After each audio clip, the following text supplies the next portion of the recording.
आपके सीमन में इतनी पावर नहीं है कि आप कंसीव कर पाए या फर्टाइल नहीं है, क्योंकि उसका ऑर्डर और उसका कलर आपको ऐसा लगता है इनअप्रोप्रिएट है, या जिसे मैं कह दूं कि वो बहुत ट्रांसपेरेंट आ रहा है, तो शायद आपको एक जांच कराने की नीड है।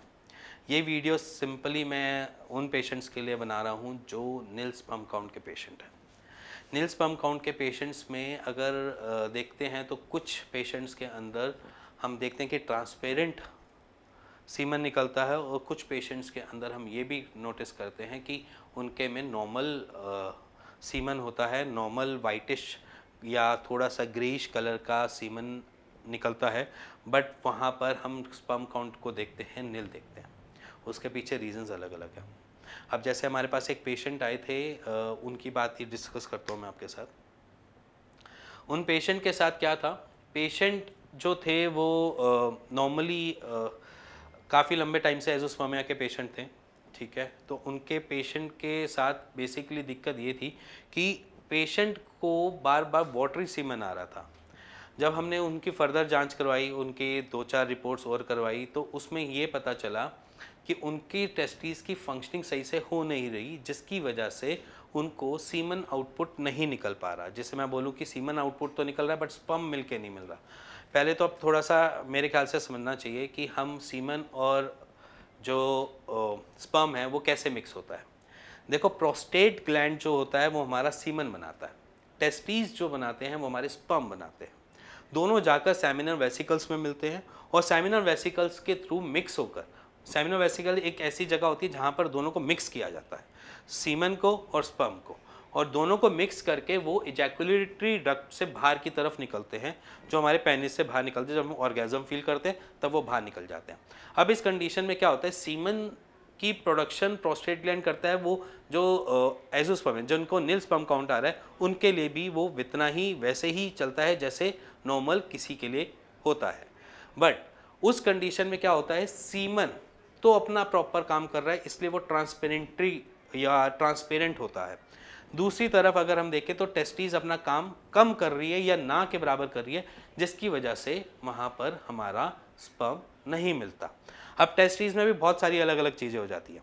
अब टेस्टिस के साथ सबसे पहली दिक्कत होती है कि अगर आपके स्पर्म अंदर बन भी रहे हैं तो कहीं रुकावट आ गई हो, कहीं ऐसी ब्लॉकेज क्रिएट हो गई हो, और ब्लॉकेज क्रिएट होने की वजह से वो बाहर ही नहीं निकल पा रहा हो, जहाँ से उसको सेमिनल वेसिकल्स में पहुँचना चाहिए था वो वहाँ तक पहुँच ही ना पा रहा हो, और जिसकी वजह से वो बाहर निकल नहीं रहा, ठीक है। और एक और कंडीशन आती है जिसमें आपके सारे हार्मोन्स वगैरह सारी चीज़ें सब एक्यूरेट हैं, सारी चीज़ें बन रही हैं, बट वहाँ पर जो आपके स्पर्म बन रहे हैं वो पूरे प्रॉपर नहीं बन पा रहे हैं, ठीक है। अब कुछ पेशेंट्स की हम रिपोर्ट हम देखते हैं कि वहाँ पर क्या होता है कि स्पर्म काउंट जब सीमन एनालिसिस हम करवाते हैं उसमें सब कुछ नील आ रहा होता है, बट उनके जो पस सेल्स आ रहे होते हैं वो बहुत ज़्यादा आ रहे होते हैं।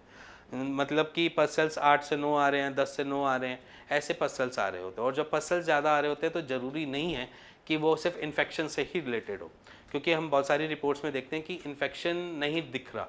हम यूएसजी करवा कर देखते हैं तो उसमें कुछ नॉर्मल स्टडीज़ आ रही हैं, वहाँ पर कुछ भी ऐसा नहीं है। हाँ, किसी किसी रिपोर्ट में वो दिखा देते हैं इकोजेनिक पैटर्न या हेट्रोजेनियस पैटर्न, वो दिखा देते हैं टेस्टिस पे, बट वो बेसिकली पस सेल्स को प्रमोट नहीं करते जब तक कोई इन्फेक्शन एटियोलॉजी ना हो।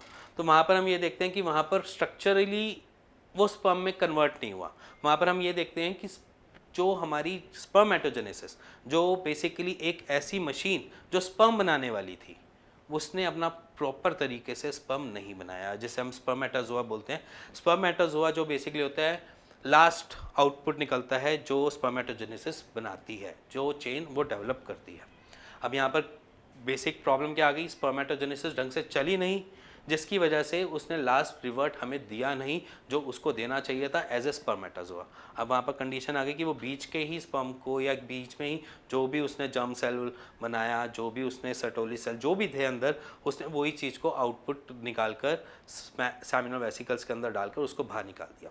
अब उस कंडीशन में क्या हो गया कि हमारी पूरी जो स्पर्मेटोजेनेसिस थी वो चली नहीं।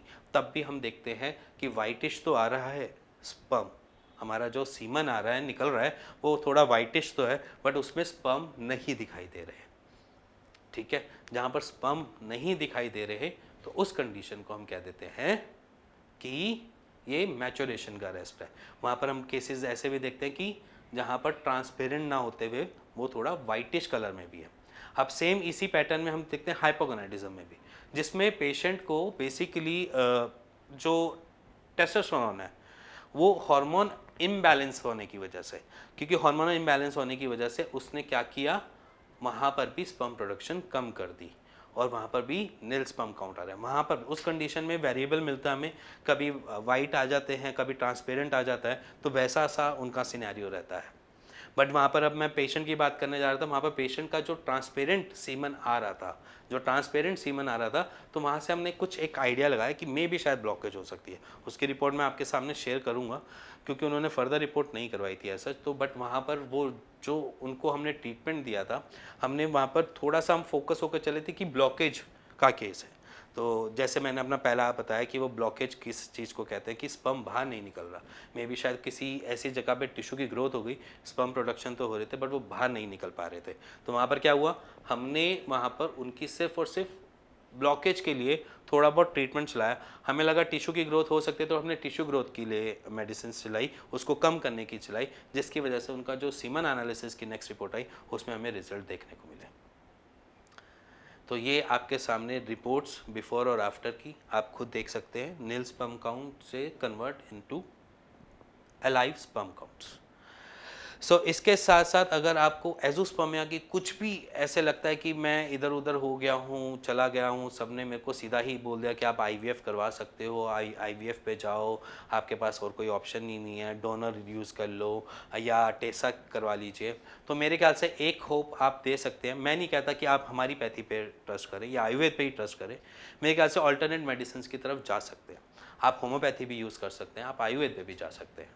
दोनों पैथी अच्छा काम करती हैं जब हमें कोई ऐसे केसेस में देखने को मिलता है। सो अगर आप एज़ोस्पर्मिया के पेशेंट, नील स्पर्म काउंट के पेशेंट हैं, तो आप नीचे दिए हुए नंबर पे आप मेरे को रिपोर्ट भी शेयर कर सकते हैं, मेरी टीम से सलाह ले सकते हैं। इसी के साथ साथ अगर आपको कुछ और जानना है, समझना है या उसके बारे में आपको कुछ लगता है, आप मेरे को नीचे कमेंट भी कर सकते हैं। और इसी के साथ साथ अगर आपको ये वीडियो पसंद आई हो तो प्लीज़ लाइक, शेयर और बेल आइकन दबा दीजिएगा। Thank you and thank you very much.